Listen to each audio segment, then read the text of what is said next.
whether it is paid or unpaid. And because you play a vital role, and the green, Yes. they play that role for the species. Okay, well, at least in our environment here in Yes. St. Kitts and the Caribbean Throughout. at large. So, anything else you would want for the general public to know?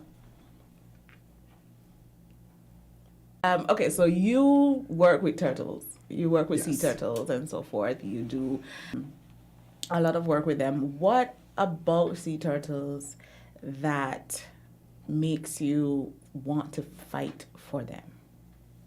Sea turtles are such unique creatures. Mm-hmm. All of them are different. No turtle acts the same. Okay, so they're behavioral, they're all Yes. different. Okay. Because at one point we'll have a feisty green, and another time we'll have one that is just calm and cool. Mm-hmm. And it's important for us to note that when we engage and interact with these species, that we do not try to harm them in any way. Because some of them, they see us as a threat, depending on how we approach. And shock is something that's real. We can die of shock. Turtles also can die of shock. Mm-hmm. And so it's important that we learn how to interact, especially through training. And it's important that when handling turtles that you have some sort of training or background in, what should I say, turtle... Restraint, handling, Yes, appropriate handling techniques. techniques. Some sort of training would be nice because Mm-hmm. we've seen that grab them and they start flinging their flippers left, right, and center, and they can fracture those flippers. Mm-hmm. Try to engage the public in training and educating them about to handle sea turtles or sea turtle situations, especially in terms of emerging nests, especially on the beaches at night. Mm-hmm. It's important that you do not off the sand and put them in a bucket. Say it's the turtles on Why the are we sand. putting them in buckets? So some people think that it's easier to put them in buckets and carry them out. Oh, into to this. Also, it's supposed to be well intended. Yes. Yes, but Okay, but- it's harmful. Okay, so how is it harmful? With sea turtles, they orient themselves towards the brighter horizon, which is typically the ocean, and they're going to make that crawl on their own. Sea turtle hatchlings have about 3 days of energy stored from resorbing a yolk, similar to birds. And so they just swim for 3 days. And then they find the sargassum mats, which are much easier to find nowadays with all this influx. And they float there and they mature where they're camouflaged and protected. So one of the things we say is if you see those hatching on the beaches, a lot of times they're going backwards because of lights, disoriented. And if you see that, call the Sea Turtle Hotline, 764-6664. And what you'll see is they get placed on damp sand because if they're in that water swimming, they run out of energy and they're very weak and we will lose some of them. So it's definitely well-intentioned, but just to make sure that we're doing the right thing.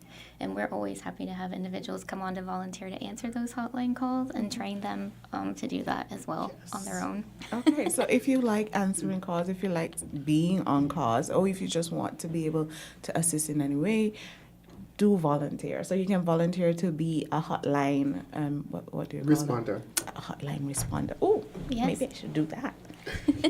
And they can come in at any time of the day, 3 a.m. Okay, so it's a 24-hour hotline. Yes. Yes. And so we definitely need persons to be able to ensure that when persons call in, because we are now educating the public, so persons, when they see situations, they'll be calling in. So, okay, if I see a turtle trapped in a situation on the beach, on the sand, what do I do?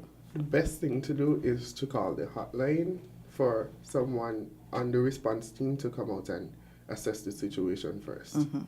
Because majority of the times we take actions into our own hands and we do things that, well, Are well intended. with a Yes. with a good intention. However, we are hurting those turtles at the same time. We've seen situations where sea turtles ended up on the CAS over on the Frigate Bay Strip. Under cars. Yes, on the CAS. They'll What, get the- disoriented for the light and follow it and get trapped. Yes. Okay. Mm-hmm. And so it's important to call so the necessary persons can assess the situation and see how best they can get the turtle out from the situation without affecting both parties. Whether it may be the cashew trees and the sea turtles, calves and sea turtles, whatever the situation is. Okay. We can also get them tagged and get them marked individually, so those things are important as well. And that's really important for research and It all is. of that. Because imagine in the 1980s, we were able to tag the sea turtles, and now they're coming back to nest 40 something years later. That's actually really, really amazing. Yes, definitely. Imagine that. Oh my goodness. Okay, so far we've celebrated several turtles. So we haven't really mentioned all of them. So what are these turtles? What are they called? We have the leatherbacks, which we have here in St. Kitts and Nevis nesting. They reach up to 1,000 to 2,000 pounds as adults. They're pretty amazing. We have greens, hawksbills, loggerheads, Kemp's ridleys, olive ridleys, and the Australian flatback. Yes. We have not seen those, but I hope to one day. Oh, you have not seen them as yet? Not No. the Australian flatback, no. They're only in Australia, so they're pretty unique. Oh, so you have to meet that That- long, Yes. a very long journey. Yes. Okay. We did highlight 2 of our loggerheads this week, though, and those are really a cool story on the hotline and just volunteers. Mr. Pemberton in Nevis discovered them on the beach. He called and asked if we could treat. One was entangled with monofilament line to the point that it had cut through the bone. Wow. So that turtle came in to Ross University and surgery was performed and that flipper was amputated ultimately. And once the animal healed, a transmitter was placed and now it's off the coast of Africa. Yeah. And then we have one that was a boat strike and she actually is off the coast of Florida. Yeah. So our turtles are such a shared resource. So these 7 species, we all share them internationally, regionally. So it's important that we gather as much data as we can and we share it. So when you tag the turtles here, is your organization the only one that can monitor those tags, or is that information shared and basically all the different groups can monitor them at the same time? The tagging information is all stored in Barbados. It's run through the YCAS Marine Turtle Tagging Center at UWI and the Barbados Sea Turtle Project. So they give tags and applicators annually. You provide them with your data. So then if the turtle is stranded somewhere else and you don't recognize the flipper tags, you can call them and they will provide you with the information and connect the researchers together to share. Oh, that's amazing. So we definitely have collaboration taking place. We have persons working together globally to Yes. ensure that the species is protected. Okay, so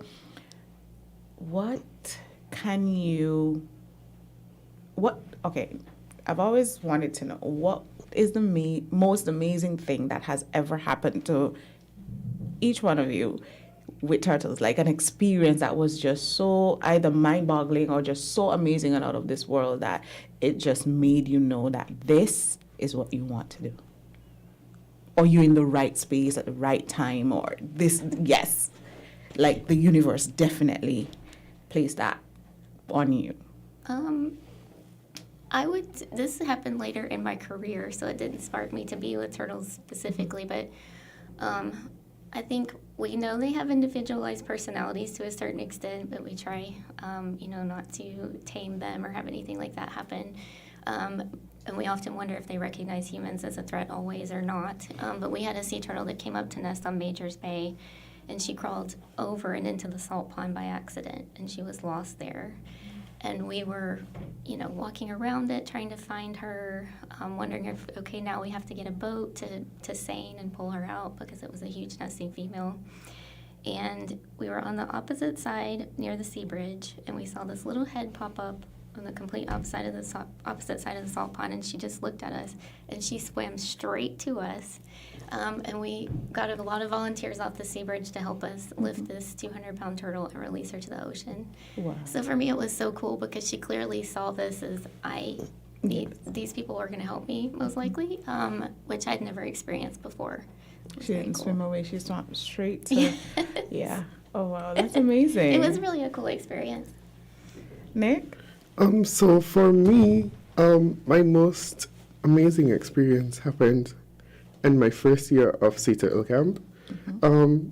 I went to camp early, so usually camp started at 9, and I was 8.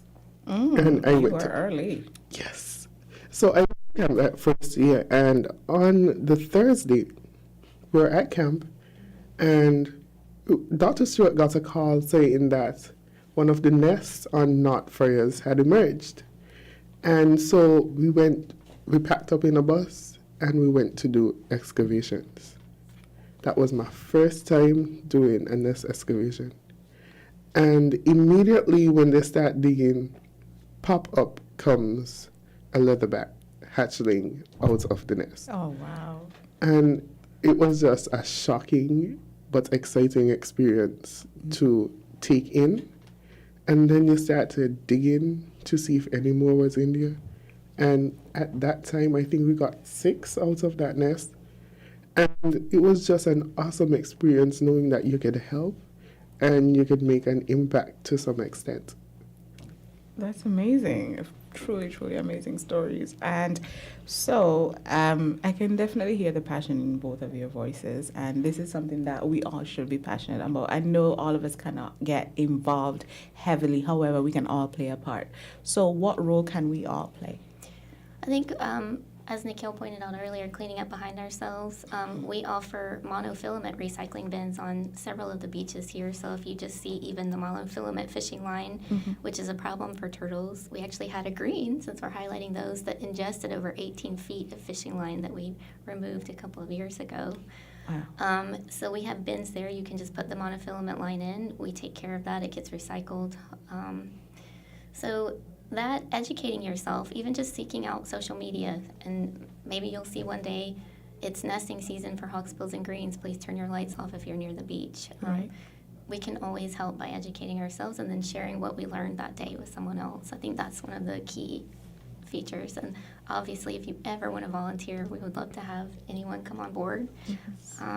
Spend the nights on the beach with us, or Yeah. chasing turtles on the hotline. There are a lot of different opportunities. And it sounds like fun. It sounds like something very exciting. So I would definitely encourage everyone to find a way to participate, find a way to volunteer, find something to do in terms of assisting this endeavor. So can we have that information again in terms of the site, the Facebook page? Okay, so again, you can find us on Facebook at the St. Kitts Sea Turtle Monitoring Network. And if you do search us on Google, we do have a website that will pop up as well. And there's information on that website that you can use to educate yourselves, your class, your friends, whomever it may be. It's information that can be shared to any and everyone. Okay, so we started the celebration by World Ocean Day. Today we're celebrating the green. Tomorrow we're going to be celebrating the leatherback. And then the following day, which is Thursday, it's going to be World Sea Turtle Day. So we're going to be celebrating all of them. Yes. And so go to that Facebook page, start reading up on the flatback, the camp, read on all of them, get acquainted with everyone. And so we can have that big, awesome sharing of information happening on the 16th, Yes. right? Any last words? Anybody seeing any sea turtle activity and needing help for someone to respond, please call us on the hotline at 764-6664. Also, the Nevis Sea Turtle hotline is active as well. So if you search the Nevis Sea Turtle group website as well, the number is there. I know the last numbers are 1814, but I'm blanking on the beginning. But please search them as well, because Nevis has a hotline, and they take calls and respond as well. Awesome. Nikhil, any last words? So for my last words, I just want to reiterate for persons going to the beach this summer, take your trash home with you, please. Do not leave it on the beach. Please take home your trash. Oh, and shout out to Hi, Granny. Thank you for listening. You sure Granny listening? Granny loves those two. She loves Jade. Oh, she loves Jade. Oh, he said Granny loves those two. She loves Jade. She loves Jade. Yeah. She loves Jade more. Jade is a face. Oh, she loves Jade. Oh, Jade. Hug her now. I'm ready for now. You see, you should be a morning person. Granny is looking forward to you. Oh my goodness. So Tell your granny, I hope she's listening, but if she's not, special good morning to your granny. Thank she sounds you. like Give her a she's hug for me. listening. She is listening probably. She probably will like, yeah. Yeah, she ready. Okay, so we definitely unpacked quite a bit today. The Sea Turtle Week is something that should be celebrated. We really need to pay attention to our environment because it's important. It affects us all, and we are not the only ones affected. There are other creatures, majestic creatures such as these, that are affected by our actions, and so we need to pay attention to that. As Nikhil said, please do ensure that when you go to those beaches, I know we're gonna have this awesome, amazing summer, but let's not